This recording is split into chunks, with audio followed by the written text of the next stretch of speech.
pamagat ng mensahe na i-share ko po sa bawat isa atin ay pinamagatan po natin, Let Your Faith Arise. Harapin mo nga yung iyong katabi at sabihin mo, kapatid, kumusta na ang pananampalataya mo kay Lord? Buhay na ba yan? Humihinga pa ba yan? Kung hindi na, sabihin mo sa kanya, let your faith arise. Sabihin mo nga sa iyong katabi, arise! Tapikin mo sa balikat, sabihin mo, arise! Ay, ang lakas naman, sister, arise.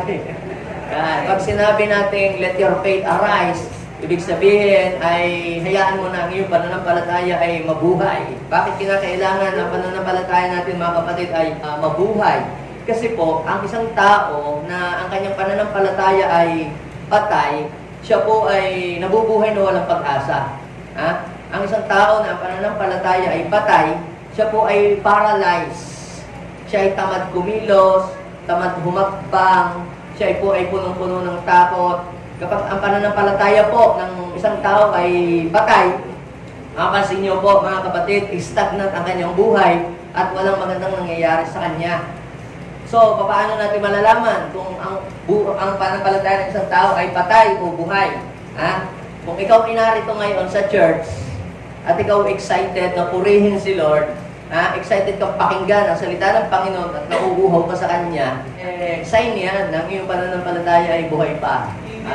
Pero kung wala ka na dito, nasa beach ka ngayon, hindi mo na bawal ang maligo. Pero kung mas excited ka pa pagka ikaw ay pumupunta doon sa mga sugalan, mga sabungan, sa inuman. Pero pagdating sa church ay wala kang appetite. Those are signs na ang iyong pananampalataya ay patay. Pag sa chismisan, ikaw ay talagang bidang-bida, talagang ikaw ay very excited na pag-usapan kung anong mga buhay na may buhay. Pero pagdating sa salita ng Diyos, wala kang gana, excuse ako dyan na busy pa ako. Ibig sabihin yan, mga kapatid, ang pananampalataya ng isang tao ay patay. Kapag hindi ayaw mong maglingkod sa Diyos, parang wala kang ganang maglingkod sa Diyos, wala kang ganang manalangin, wala kang ganang magbasa ng Biblia, wala kang ganang makinig ng kanyang mga salita. Even ikaw, sa paghayo, parang wala kang feeling pagdating doon. Basta, wala kang desire for God. Ibig sabihin niyan, ang iyong pananampalataya ay patay.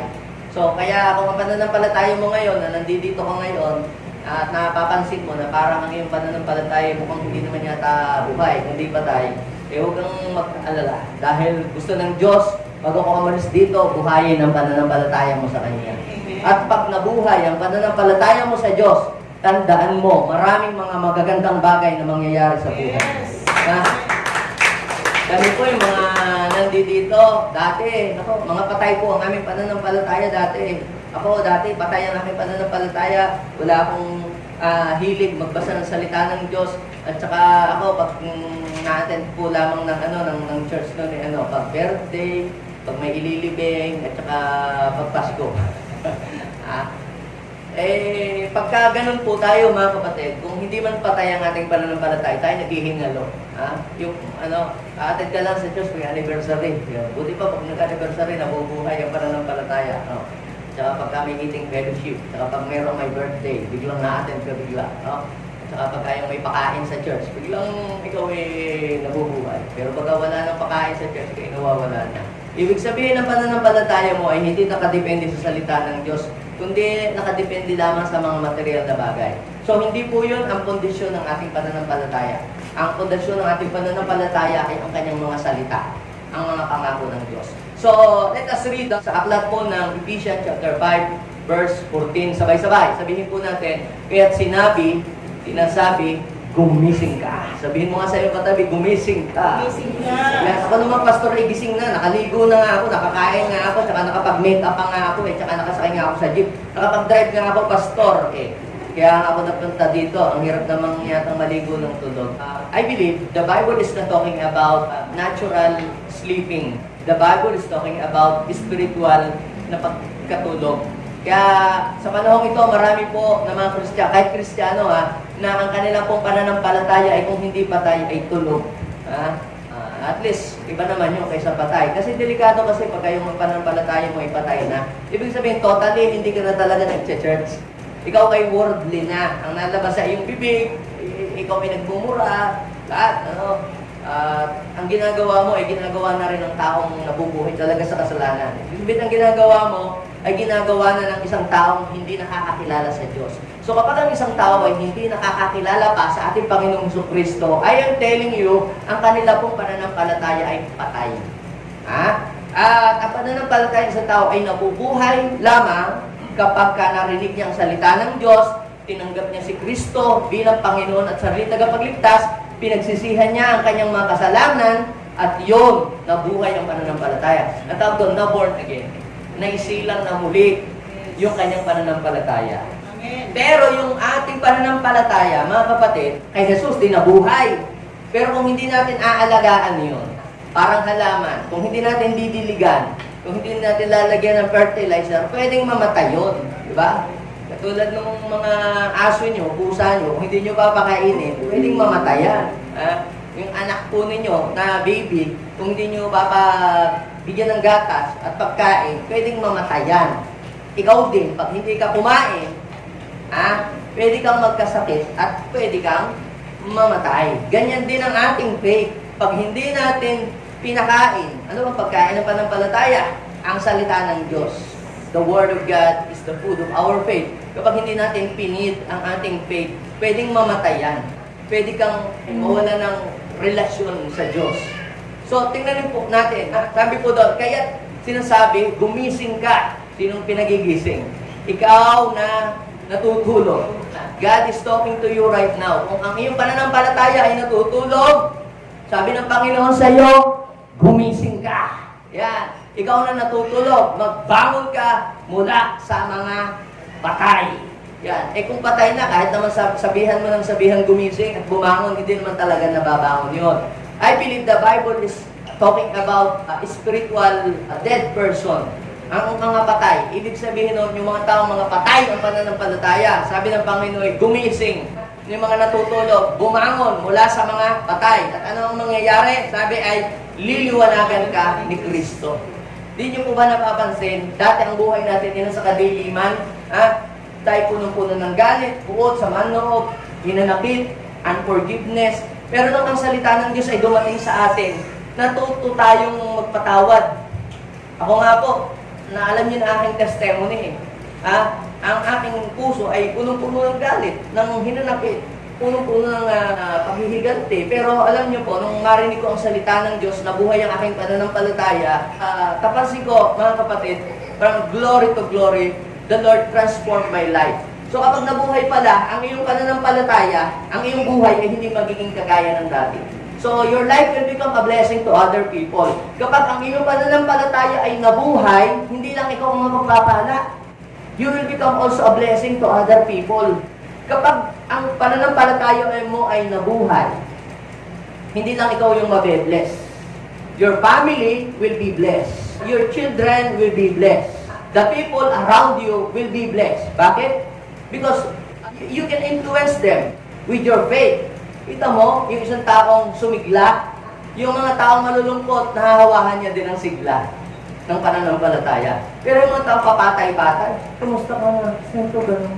Naghihirap. Yung mga taong patay ang pananampalataya, ang hirap, laging ganun, ang hirap ng buhay. Nako, ang hirap magnegosyo.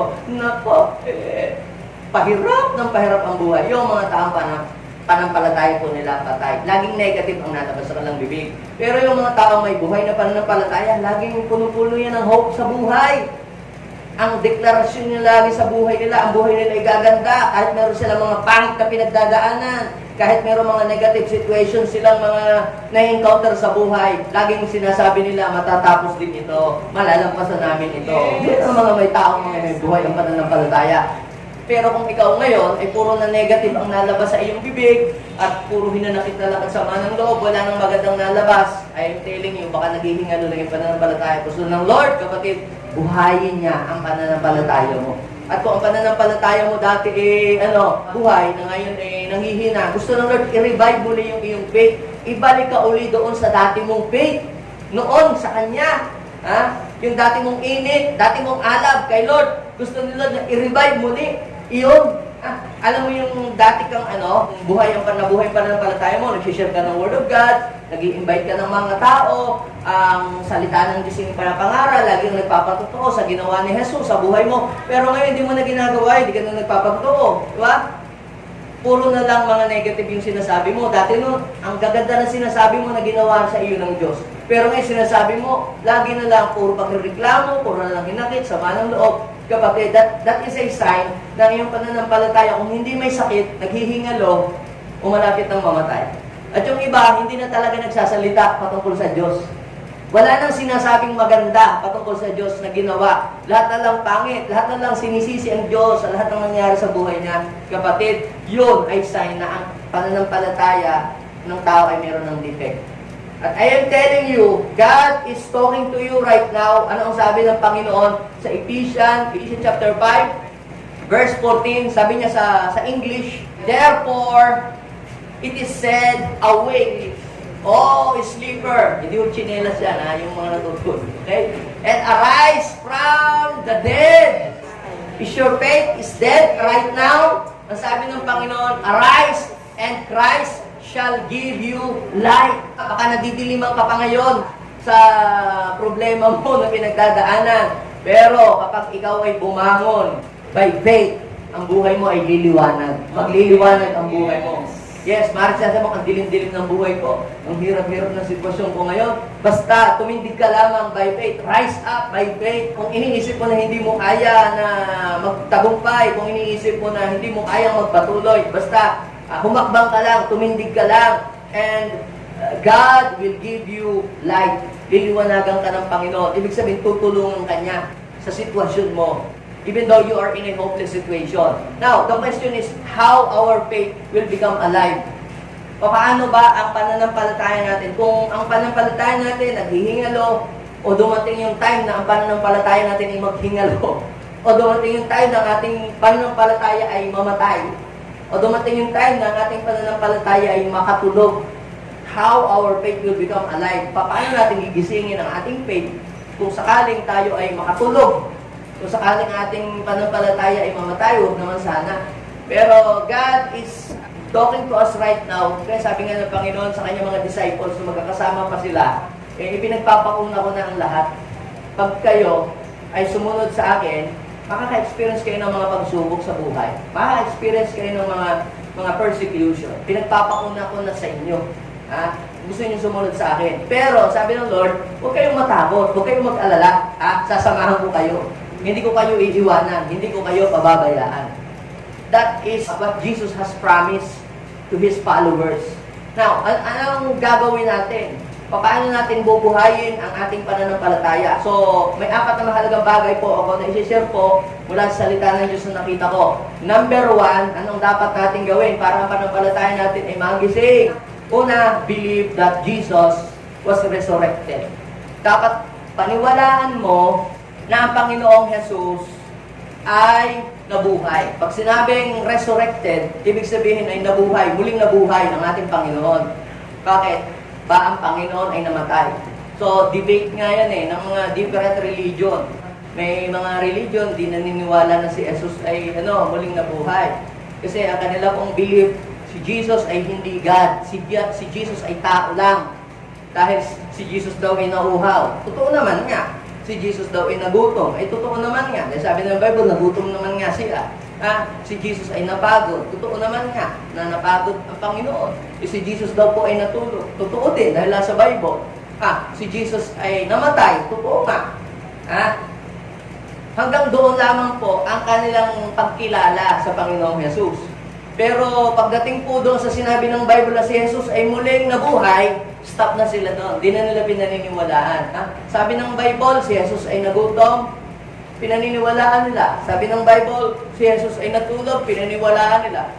Kasi nakasulat sa Bible. Pero sabi sa Bible din, si Jesus ay muling nabuhay, but they do not believe. Ay nasa Bible din nabuhay si Jesus.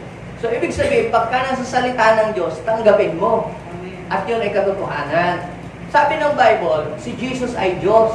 Philippians chapter 2, verse 6, 7, and 8. Bagamat siya Diyos, hindi siya nagpumilit na maging kapantay ng Diyos. Hinubad niya yung kanyang pagiging Diyos at siya inamuhay na kagaya ng isang tao, kagaya mo at kagaya ko. Bakit?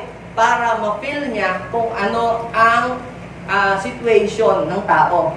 Paano niya matutulungan ng isang tao may problema kung siya din mismo hindi niya naranasan kung paano magka-problema? Paano niya matutulungan yung mga nagugutom kung siya hindi niya naranasan paano magutom? Diba? Kaya lahat ng mga nararanasan ng isang normal na tao, ginusto ng Lord na maranasan niya. Kaya siya naging tao. And aside from that, kaya siya naging tao kasi ang kanya pong ililigtas, ang kanyang aabutin ay tao. Siguro kung angel, magiging angel siya. Kung angel ang kanyang ililigtas. Hindi angel tao. Kaya naging tao siya. O siguro kung kambing ang ililigtas ng Panginoon, baka magiging kambing siya. Pero tao ang isa-save niya, kaya naging tao siya. Ang sabi ng Bible, siya'y namatay at muling nabuhay. Nung mabuhay ang ating Panginoong Jesus, na-witness ito ng maraming tao. Even yung mga nagbabantay sa libingan ng ating Panginoong Jesus. Actually, nung ang Panginoong Jesus po ay ilibing, ang libingan po ng ating Panginoong Jesus ay nilagyan po ito ng lock at tapos pinabantayan sa mga sundalo, sa mga Roman soldier. Kasi nga po, sinasabi ni Jesus na kapag siya'y namatay, after 3 days, muling mabubuhay siya. Ngayon, pinabantayan po ito ng mga pinuno ng Romano para po kung mabuhay man si Jesus, pwede po nilang hulihin. Ngayon po, ang nangyari, yung nagbabantay, nakatulog. Nakatulog. Paggising nila, yung pong lock noong libingan ay naalis. Tapos yung bato na nakaharang doon sa pinto ng libingan, nawala na, nabuksan. At ang Panginoong Yesus ay nabuhay na maguli. Kitang-kita po yun ng mga nagbabantay. Ibinalita nila sa kanilang master sa Book of Matthew. At sinabi nila yung nangyari, nabuhay po si Jesus, na witness po namin. Alam mo, ginawa po ng mga leader nila. Ito ang pera, Sabihin ninyo, ganito, habang tulog kayo, yung mga alagad niya, ninakaw ang bangkay ni Jesus. Hindi talaga nabuhay. Kaya nawala sa libingan, ninakaw. So, ibig sabihin, noon po, na panahon ni Jesus, meron nang nagbabayad para po magpakalat ng fake news. May vlogger na ginagamit si Judas. Meron na pong mga nagpapakalat ng mga fake news. Kaya yun po yung naging sabi-sabi. Yun po yung kumalat na balita sa Israel. Kaya maraming mga Hudyo, hindi po sila naniniwala talaga na si Jesus ay nabuhay even to this very moment. Kaya kung ikaw ay naniniwala na si Jesus ay nabuhay, mapalad ka. Sabihin mo sa iyong katabi, malapad ka. Mapalad ka. Dahil naniniwala ka na si Jesus ay nabuhay. Yung pong mga babae, sila po yung unang-unang pumunta sa libingan ng ating Panginoong Jesus. Si Maria Magdalena, si Maria ina ni Jesus, at saka si Salome, pumunta po sila sa libingan. Ba't sila pumunta doon? Para po sila magdalamhati. Siyempre, para maibsan yung kanilang kalungkutan. Di ba pagka ikaw ay pupunta sa libingan at dadalawin mo yung isang taong nawala na, dala-dala mo yung kawalang pag-asa. Dala-dala mo yung lungkot kasi nawala na siya Dala-dala mo yung kalungkutan. Pero, nung sila po ay pumunta doon, sa Matthew chapter 28, verse 5, nag-appear po yung angel at sabi po ay, huwag kayong matakot. Alam kong hinahanap ninyo si Jesus na ipinako sa krus. So, kaya po sila pumunta doon para po tingnan yung bangkay ni Jesus ay lalagyan po nila ng pabango. So, ibig sabihin, nasa mindset nila na kaya sila ay pumunta doon para sa bangkay ni Jesus. Kasi ang paniniwala nila, patay si Jesus. Kaya sila pumunta doon. Pero ang sabi po ng angel, huwag kayong matakot. Alam kong hinahanap ninyo si Jesus na ipinako sa cross. Ano po sabi ng angel? Wala na siya dito. Siya ay muling, anong nangyari sa kanya? Siya ay muling nabuhay tulad ng sinabi niya. So ano po ang sabi ng Bible? Siya daw po ay muling nabuhay. Sabi, halika kayo, tingnan ninyo ang pinaglagyan sa kanya. At nakita po nila yung empty tomb. Yung pong pinaglibingan ay wala nga pong laman, wala po doon si Jesus. Ang sabi ng verse 7, tingin nyo po, lumakad kayo at ibalita. Lumakad kayo at ibalita sa kanyang mga alagad na siya'y muling nabuhay. Ano ang feeling ng isang tao na malaman niya na yung kanyang palang master, yung kanyang Lord ay muling nabuhay? Magiging ka bang malungkot o magiging excited o ikaw ba'y magiging masaya ka? Magiging masaya ka dahil nung mabuhay si Jesus, hindi lang nabuhay basta si Jesus, pati yung pag-asa mo nabuhay yun, kasamang nabinuhay. Pati yung faith mo, binuhay din, kasama ding nabuhay. Lahat ng mga nag-establish, nag-build ng mga religion sa buong mundo like Muhammad ng mga Muslim, sila po ay namatay. Si Constantine na nagsimula ng Catholic religion noong 3rd century, siya po ang nagsimula, si Constantine, ang Roman Empire ng Katoliko. Siya din po ay namatay. Yung nagsimula ng Buddhism, ang pangalan, Gautama Buddha, namatay din po. Yung nagsimula ng INC, si Felix Manalo, namatay din po yun. Yung nagsimula po ng Mormonism, ng religion na Mormons, si Joseph Smith, namatay din po yun. Yung pong nag-build ng Jehovah's Witness religion, si Russell Tassi, namatay din po yun. Pati yung nagsimula ng dating daan, namatay din po yun. Pero hanggang ngayon, lahat po sila patay. Lahat ng mga nag-build ng religion sa buong mundo, nasasabi sila, kami ang tama, sila mali. Lahat sila may tama. Lahat sila namatay. At hanggang ngayon, patay. Pero si Jesus na aking ibinabalita sa inyo, namatay din. But after 3 days, muli siyang nabuhay. So, sino ang tama ngayon? Ang tama, si Jesus. Diba sabi, kagaya ng sinasabi niya, siya ay muling nabuhay. Sabihin niyo doon sa kanyang mga alagad. So, ang unang-una na nag-share ng gospel sa mga tao ay ang mga babae. Merong religion na ay bawal sa kanilang mangaral ang babae. Ano ba ang sinasabi, pag ibig sabihin ng preaching the gospel? Ibig sabihin ay i-proclaim mo ang mabuting balita. Di ba yung pagkabuhay ni Jesus ay mabuting balita? Mabuti ba yan o pangit na balita? Tayo ay sinasakop na ng China. Mabuting balita o masamang balita? Masamang balita. Si Jesus ay muling nabuhay. Masamang balita o magandang balita? So ano sabi nung angel doon sa mga babae? Sa mga babae po yan sinasabi. Kaya yung mga kababaihan na nag-share kayo ng Word of God at mayroong nagsasabi sa inyo, ikaw babae ka, ba't ka nangangaral? Sinabihan ng Panginoong Jesus nga, mga babae. Yung mga alagad kasi, takot po sila nung panahon na yun na lumantad. Ayaw nilang sabihin na sila ay followers ni Jesus. Kaya sabi na ni Jesus doon sa mga babae, pumunta kayo doon sa mga alagad. Sabihin nyo na muling nabuhay ako at magmimit kami sa Galilee. Saan daw? Sa Galilea. Sabi niyo, huwag kayong matakot. Pumunta kayo doon sa mga alagad ko. Sabihin nyo sa kanila na si Jesus ay muling nabuhay.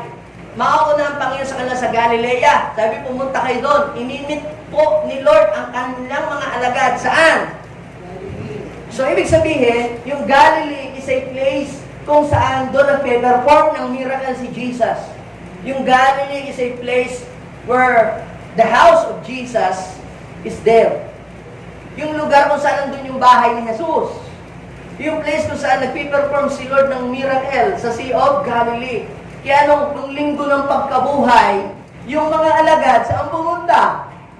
Sa Galilee para katagpuin ang Panginoon. Yung mga tao pagkabuhay, saan naroon? Nasa beach. Ganoon ang ginagawa nila. Hindi ko sinasabing masamang mag-beach. Pero maganda, mga kapatid, sa linggo ng pagkabuhay, ay ang unang-unang katagpuin mo ay ang ating Panginoong Jesus. Sabi, unang araw ng isang linggo. So, ibig sabihin, that is Sunday. Ang unang-unang araw ng isang linggo ay Sunday. Doon nabuhay ang ating Panginoong Jesus. So, ngayon, dapat ay panampalatayanan natin na si Jesus ay muling mabuhay. Bakit? Bakit kailangan pa natin alamin at panampalatayanan niya? Di ba basta okay nang tayo nabubuhay? Ba't kinakailangan pa ba natin ang ating sarili guluhin kung nabuhay si Jesus o namatay si Jesus. Ba't tayo nag-church? Sabi po sa Bible, sa aklat po ng 1 Corinthians chapter 15, basahin po natin. Anong sabi? At kung hindi muling binuhay si Kristo, kayo ay hindi pa nahahango sa inyong mga kasalanan. Iyon pala. Kung si Jesus pala ay hindi nabuhay, mga kapatid, tayong lahat ay hindi pa nahahango saan? Sa ating mga kasalanan at walang katuturan ng inyong pananampalataya. Kahit magsimba ka ng magsimba, maglingkod ka dito, sumayaw ka dito, magbigay ka ng iyong mga offering, walang kabuluhan pala lahat yun. Kung hindi nabuhay si Jesus. Are you following me? Amen. Kung hindi nabuhay si Jesus, walang kwenta ang iyong pagsisimba tuwing linggo. Regular ka pa, ikaw pa nga pinakamaaga, ikaw pa nga naglilingkod dito. Pero kung ang iyong belief din lamang ay hindi naman talaga nabuhay si Jesus, for what? Ba't ka pa naglilingkod? Ba't ka pa nag-church? Ba't ka pa tumutulong sa gawain? Ay patay din naman pala si Jesus. Ibig sabihin, walang kwenta ang lahat ng ginagawa mong mabubuti. Dahil yung pala naman, iyong pinaglilingkuran ay patay. Ibig sabihin, hindi niya nakikita yung ginagawa mo. Kaya kahit ang mga tao ay mag-alay ng bulaklak kay Manawag, kaya mga tao ay magbigay ng pagkain kay Manawag, magdasal kay Manawag, hindi po sila maririnig. Bakit? Dahil patay po iyon. Kaya ang mga tao ay magdasal, mag-alay, magtirik ng kandila kay Tesoro, hindi po sila maririnig noon. Bakit? Dahil sila po ay patay. Yung mga saints, sila ay patay. Pero, bukod tanging si Jesus ay nabuhay. Siya lang ang sinabi ng Biblia, siya'y na muling nabuhay. Kaya lahat ng ginagawa mo, sakripisyo, may nakakakita mang tao o wala, lahat yan counted sa langit. Kasi nakikita ka ng rewarder of your faith. That is our Lord Jesus. Yung paghayo mo, lahat yun, nakikita ni Jesus. Kasi ang Panginoon ay buhay. Yung pag-aalay mo, pag nagbibigay ka sa gawain ng Panginoon, nakikita yan ng Panginoon kasi siya ay buhay. Yung pagtulong mo sa kapwa, nakikita yan ng Panginoong Jesus kasi siya ay buhay. Yung pag-aakay mo, nakikita yan ng Lord kasi siya ay buhay. Yun ang sabi ng Bible. Sabi ng verse 18, tingnan ninyo po, hindi lamang yan. Lilitaw na lahat ng namatay na nanalig kay Kristo ay napahamak. Sabi ng verse 19, kung ang pag-asa natin kay Kristo para lang sa buhay na to, tayo na ang pinakakawawang taong nabubuhay sa mundo. Sabi ng verse 20, pero ang totoo, ano daw ang totoo? Isigaw natin ang totoo. What is the truth? Ano ang truth na dapat nating malaman sa araw na ito? The truth is, Jesus is alive. The truth is, Christ resurrected. The truth is, si Kristo ay muling nabuhay bilang katibayan na muling bubuhayin ang mga patay.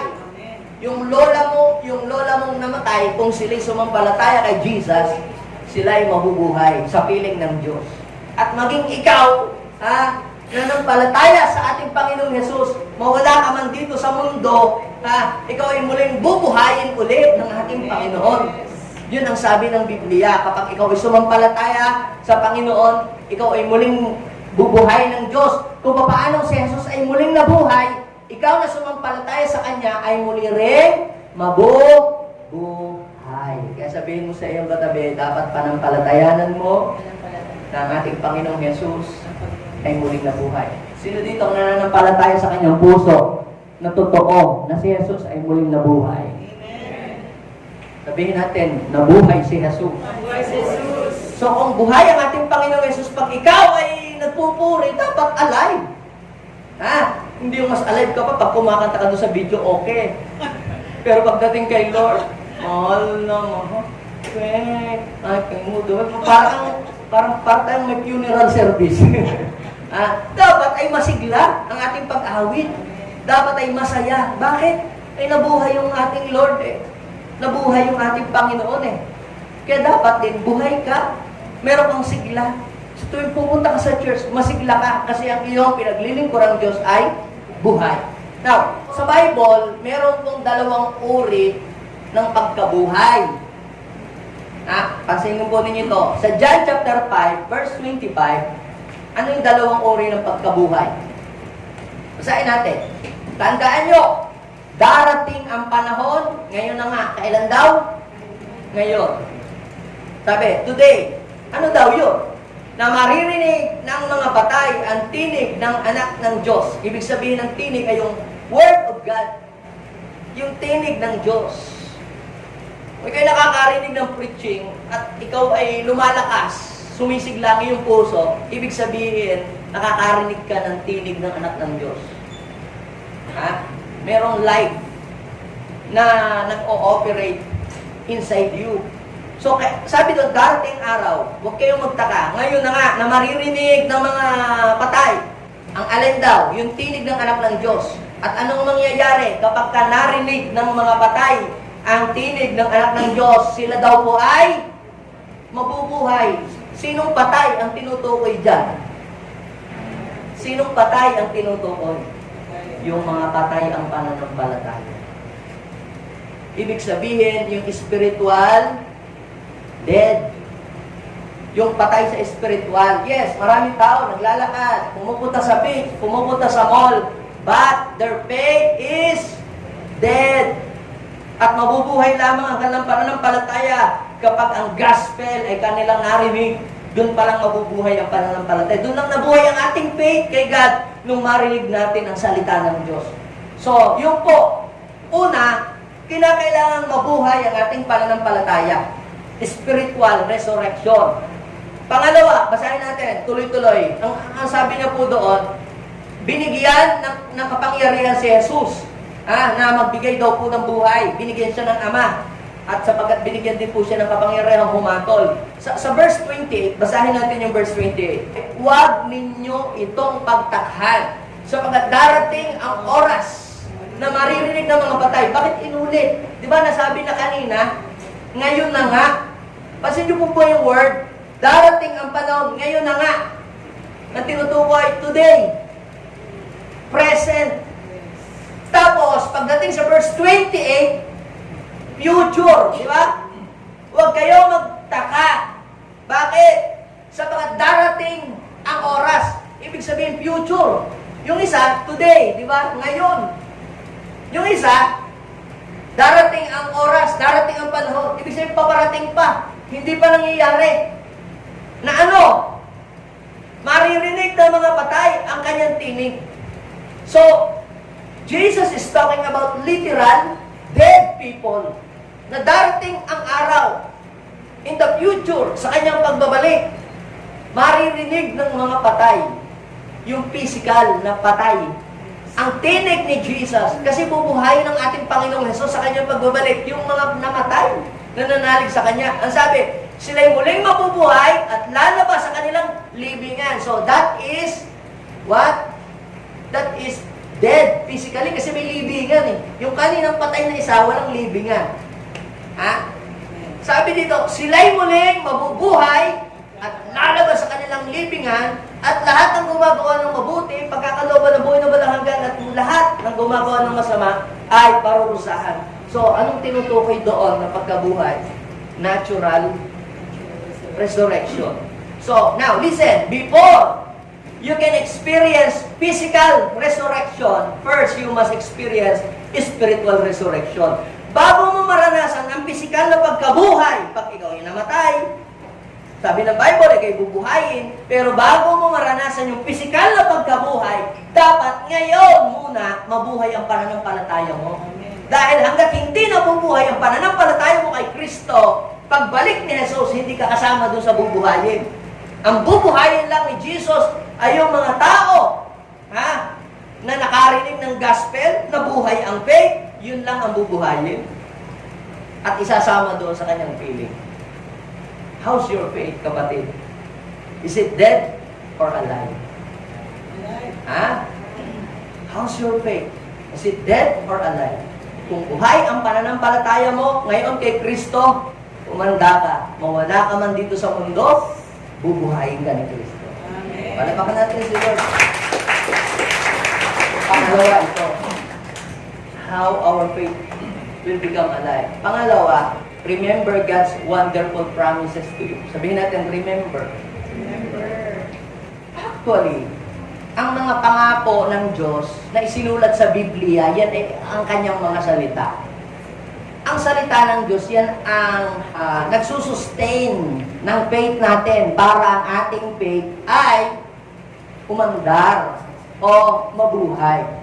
Tingnan ninyo, ang nagpapaandar o nagpapagana sa makina para ang makina ay tumuloy-tuloy ang andar niya. Kailangan niya ng fuel.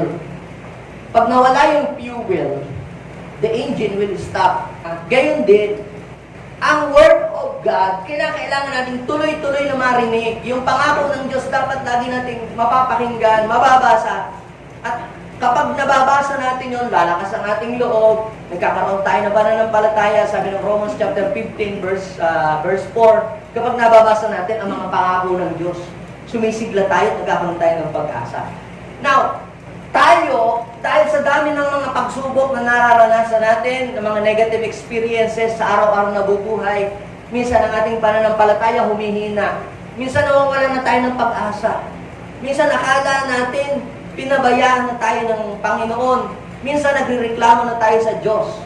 Minsan nagiging negative na yung ating isip. Minsan nagiging negative na din yung ating mga pananalita. At minsan dumarating na yung time na parang bakit ganun? Parang ayoko na yatang maglingkod. Ayoko nang magpatuloy kasi parang gayon din naman. Mabuti pa yung mga hindi nagse-serve. Mabuti pa yung hindi nag-church, hindi nagpe-pray, nagbabasa ng Bible. Aba, pagka ganyan ka, nagkakaroon na ng sakit ang iyong pananampalataya. At malapit na yung mamatay pag nagtuloy-tuloy pa. But, when you review, when you remember the wonderful promises of God, ang iyong pananampalataya marirevive yan. Basahin niyo po yung Isaiah 54 verse 10. Maguguho ang bundok at burol. Ano daw? Ngunit ang pag-ibig ko ay hindi maglalaho. Di ba minsan pagka marami tayong mga pagsubok, di ba? Di ba yung feeling mo gumuho ang lahat? Di ba? Nag-down ang iyong business, nawala ka ng mahal sa buhay, feeling mo gumuho ng lahat. Napagsakloban ka ng langit at lupa, nag-down ang iyong business, ikaw ay na-scam, di ba gano'n? Dami mong mga babayaring utang. Pero I am telling you, sabi ng Panginoon, ang pag-ibig niya sa atin hindi maglalaho. Hindi nababago ang pag-ibig ng Diyos. Because He is the same yesterday, today, and forever. Amen? Amen. At mananatili ang kapayapaang aking pangako, yan ang sinasabi ng Diyos na si Yahweh na nagmamahal sa iyo. Sabihin mo sa iyong katabi, kahit minsan hindi mo na mahal si Lord, mahal ka pa rin ni Lord. Diba? So anong ibig kong sabihin? Dapat lagi nating nire-remind ang ating sarili saan? Sa mga pangako ng Diyos kapag nanghihina ka. Ganyan po ang aming ginagawa. Ganyan po ang aking ginagawa. Kapag ako'y nanghihina, ang pananampalataya, binabalikan ko ang salita ng Diyos. Bakit nanghihina? Aba, dahil maraming pangangailangan. Maraming mga pagkukulang, maraming babayarin. Paano natin aalalahanin ang salita ng Diyos? Hebrew chapter 13 verse 5. Ang sabi, huwag tayong magmukhang salapi. Di ba? Sabi ng Bible. Sabi ng Lord, hindi kita iiwan ni pababayaan man. Philippians 4:19. Anong sabi? And my God will supply all my needs according to His riches and glory. Pag meron kang mga sakit, merong mga dumarating sa iyong mga karamdaman, merong mga fear na nag-a-arise, kung ano na mga balita. So ang iyong pananampalataya manghihina. Pero alalahanin mo ang pangako ng Diyos. Exodus 23:25.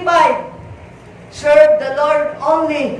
And if you do, I will bless you with food and water, and I will take away every disease in your home. Kita nyo, aalisin niya ang mga sakit. Kapag ka po tayo ay dumarating yung time na ang ating faith ay parang nagkakaroon po siya ng panghihina, ang gagawin natin, alalahanin natin ang mga pangako ng Diyos. Minsan makakatapos pa kaya ang anak ko, magtatapos pa ng pag-aaral, kulang kami sa budget, paano na ang aming future. Diba? Jeremiah 29 verse 11, For I know the plans I have for you, plan to prosper you and not to harm you, to give you a future and I hope. Sabihin mo sa iyong katabi, remember, always remember the wonderful promises of God to you. Minsan hindi mo na alam kung anong gagawin mo sa buhay dahil ang dami mong mga pagsubok na pinagdadaanan. Sabi ng Lamentation chapter 3 verse 22 and 23, But steadfast love of the Lord never ceases, His mercies never come to an end, they are new every morning. Kaya mga kapatid, kapag nanghihina ka, ang pananampalataya mo ay nalulubaybay, balikan mo lang ang mga pangako ng Diyos at sisigla kang muli. Amen? Sabihin mo sa iyong katabi, balikan mo lang yung pangako ng Diyos sa iyo. At yun, tutupadin yun ng Diyos, yung kanyang mga salita. Sabi mawawala ang langit at lupa. Pero yung kalit-litang bahagi ng kanyang salita ay hindi mawawalan ng bisa. May bisa ang salita ng Diyos. Now, ang sabi ng John chapter 2, verse 22, Kaya't nang siya'y muling mabuhay. Ano daw? Ano sabi ng Bible? Kaya't nang siya'y muling nabuhay, ano sabi? Naalala. Sabihin mo sa iyong kapitabi, alalahanin mo ba lagi? Yung kanyang mga sinabi. Sabi po doon kaya't nang siya'y muling nabuhay, naalala ng kanyang mga alagad na sinabi niya ito at naniwala sila sa mga kasulatan at sa mga sinabi ng ating Panginoong Jesus. So kung hindi nabuhay si Jesus, yung pangako ng Diyos sa Biblia, walang bisa yun. Kalimutan mo na lang forever. Pero ang totoo, nabuhay si Jesus. Kaya yung pangako ng Panginoon sa iyo, buhay yan. May buhay yan. Pag sinasabi mo yan, mangyayari yan kasi nabuhay ang nangako. Amen? Yung pangako na yan, pag lagi mo kinukonfess daily sa prayer, mangyayari kasi yung nangako, hindi patay. Yung nangako, buhay. Amen? Yung nagsabi, I will never leave you nor forsake you. Totoo yun kasi yung nangako, buhay. Amen? So, pangatlo, ito. Look at the great things that God has done. Instead na tumingin ka sa nangyayari sa Pilipinas, nangyayari sa bansa natin, sa gobyerno, lagi nang yun. Dito mo sinasabi, huwag mo nang pansinin. Pero huwag namang sobra. Doon ka na lang nakafocus. Ang dapat mong tingnan, hindi yung mga negative Ang dapat mong tingnan, hindi yung problema Ang tingnan mo, anong ginagawa ng Lord doon sa problema? Pinabayaan na tayo ni Lord. Kasi inaagaw ng ating mga island ng China. Parang negative, Pero hindi mo ba naman nakikita? Pagka may kalamidad, sinong tinatamaan? Hindi mo ba nakita yung pagtulong ng Diyos?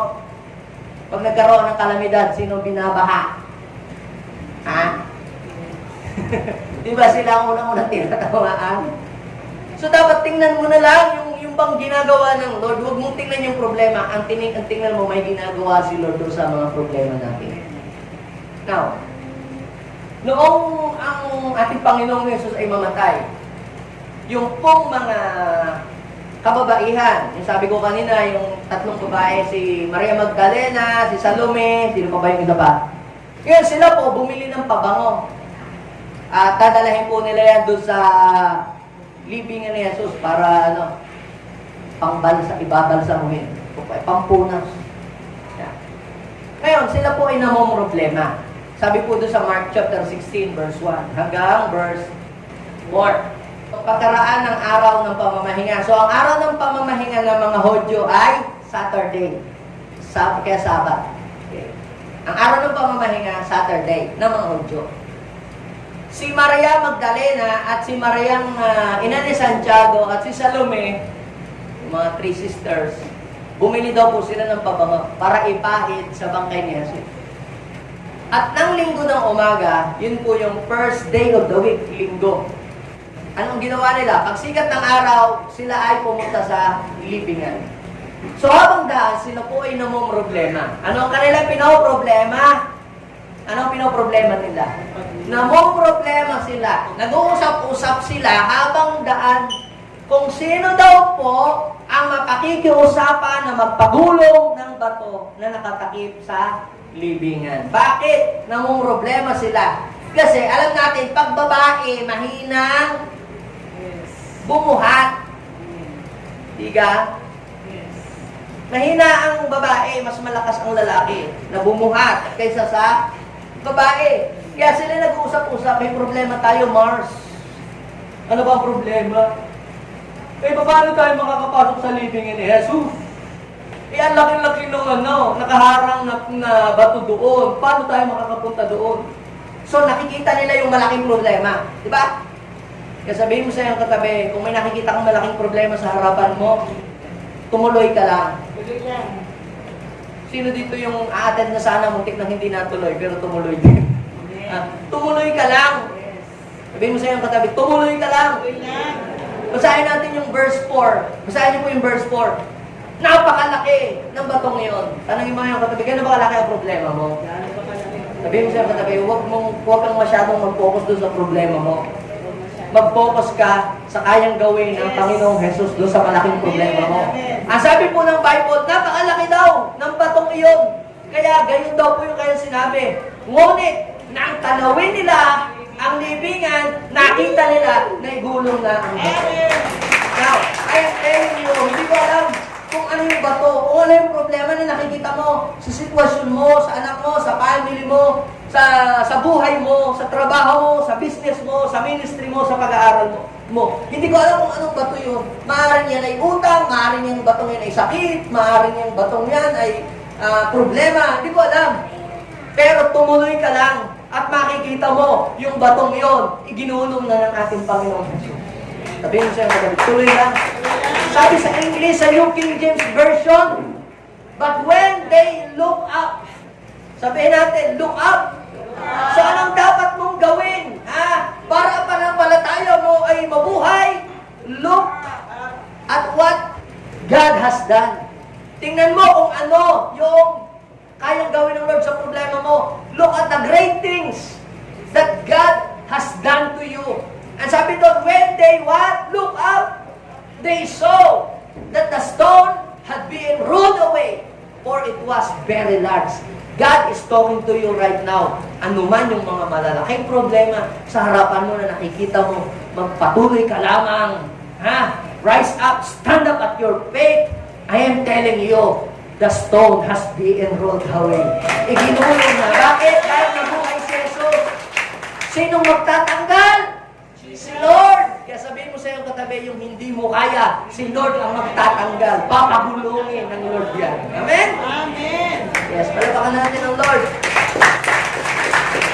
Now, last thing that I will share to you, para ang ating panampalataya ay tuloy-tuloy na mabuhay, join with the army of believers. Join with the army of believers. Anong ibig ko sabihin? Sumama ka sa mga taong mayroong buhay na pananampalataya. Sumama ka sa mga nananampalataya. Kasi ganito yan eh. Pagka ikaw, laging sama ng sama doon sa mga tong eaters, sa mga sabongers, sa maritasers, saan pa? Sa mga negative people, mga nakakapatay ho ng pananampalataya yan, mga kapatid. Nakakapatay ho ng pananampalataya. Saan ka dapat sasama? Doon sa mga tao na mayroong good mindset. Sa mga tao may pananaw na maganda sa buhay nila. So, join the army of believers. Ito yung may magandang tinatanaw sa kanilang hinaharap. Ito yung mayroong hope sa buhay. So, nung ang Panginoong Jesus po ay mag-resurrect, makita sa langit. Ang ginawa po ng mga alagad niya sa Acts chapter 1 verse 14, lagi po silang nagsasama-sama. Lagi daw po silang nagsama-sama. Anong ginagawa nila? Sa pananalangin. Kasama yung mga kababaihan. Look at this. Look at this. Hindi po sila sumasama sa mga negative people. Hindi yung laging wala nang sinabi kundi pangit. Di ba? Puro na lang kawalang pag-asa. Yun. Na walang mararating. Ganun. So, sabi po doon, lagi daw po sila nagsasama-sama. Para ano daw? Para mag-pray. So, ano pong ginawa ng mga taong nakarinig ng Word of God right after na makarinig po ng preaching ni na Peter, ni na John.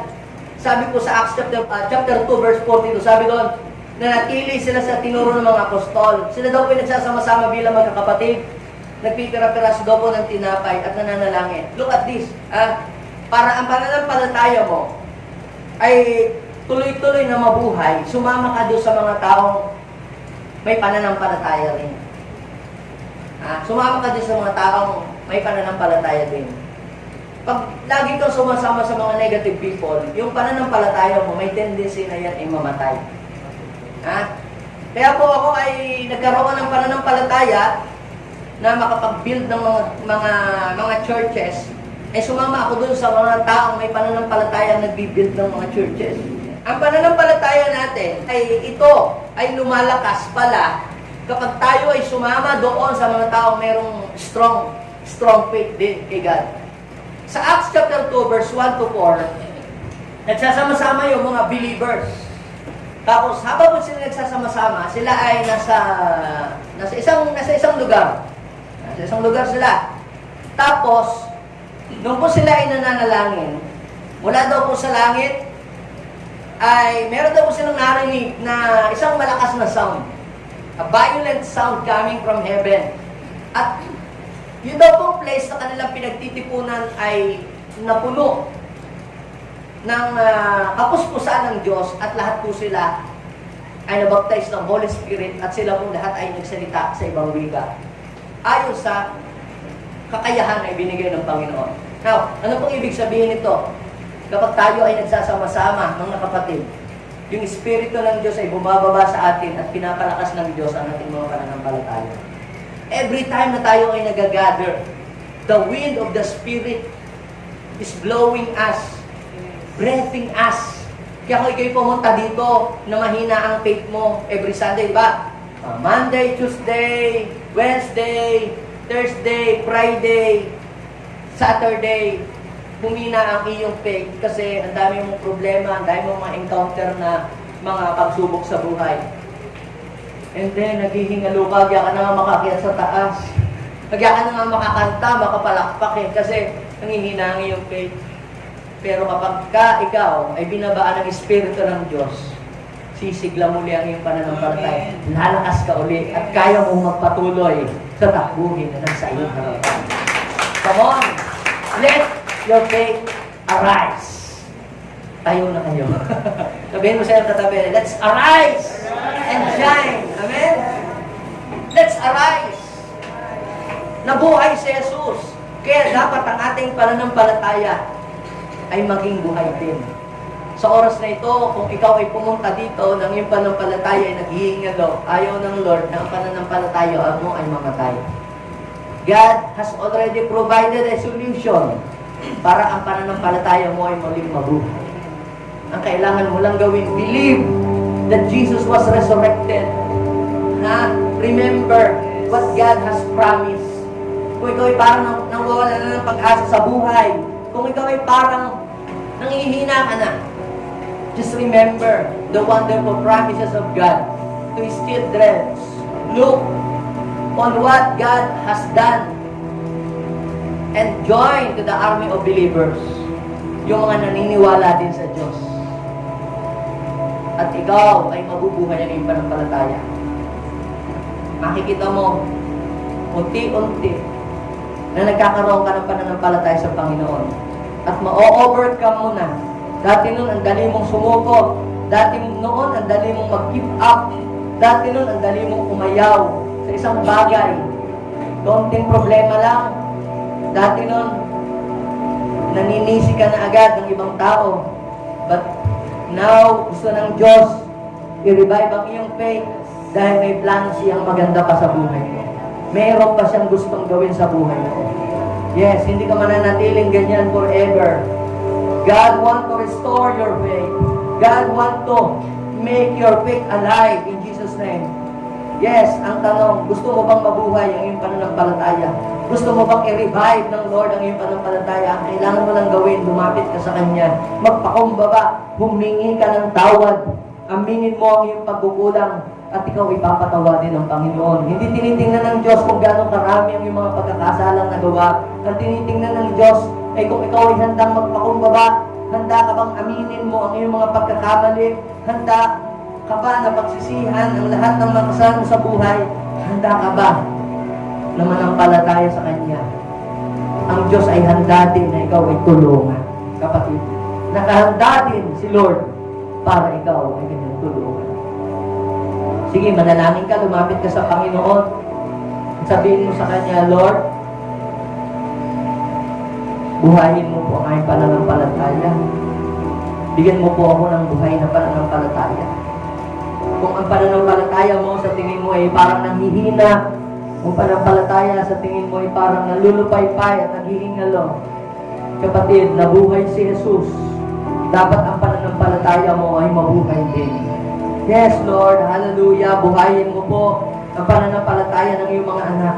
Lord, restore our faith. Kung dati ginagamit ka ni Lord, dati noon, excited kang magsimba sa church, dati noon, excited kang magpuri, dati noon, excited kang manalangin, excited kang magbasa ng Bible, na ngayon ay lahat ng yun ay wala na sa iyo. Kapatid, gustong muli na buhayin sa puso mo ang pananampalataya. Gusto ng Lord, buhayin muli sa iyo ang pag-aakay, buhayin muli sa iyo ang pagpapagamit, buhayin muli sa iyo ang paglilingkod. May planong maganda sa iyo ang Panginoon. Gusto niya na ikaw ay gamitin na maging blessing doon sa mga tao na may naghihingalo at patay na pananampalataya. Yes, bago ka magamit ng Panginoon sa iba, ngayong araw na ito, ngayong oras na ito, gusto ng Lord na buhayin ang iyong pananampalataya. Thank you so much, Jesus. Hallelujah. Come on, let's worship the Lord. Holy God, Holy Spirit, make our faith alive and restore. Yes, restore our faith in Jesus' name. Hallelujah, Jesus. Oh, we bless your holy name. Oh, Holy God, move in this place. Touch your people. Yes, manalangin ka sa Panginoon. Sabihin mo sa Kanya, Lord, buhayin mong muli ang aking pananampalataya. Gusto ko pong maging kagamit-gamit. Gusto ko pong maging useful.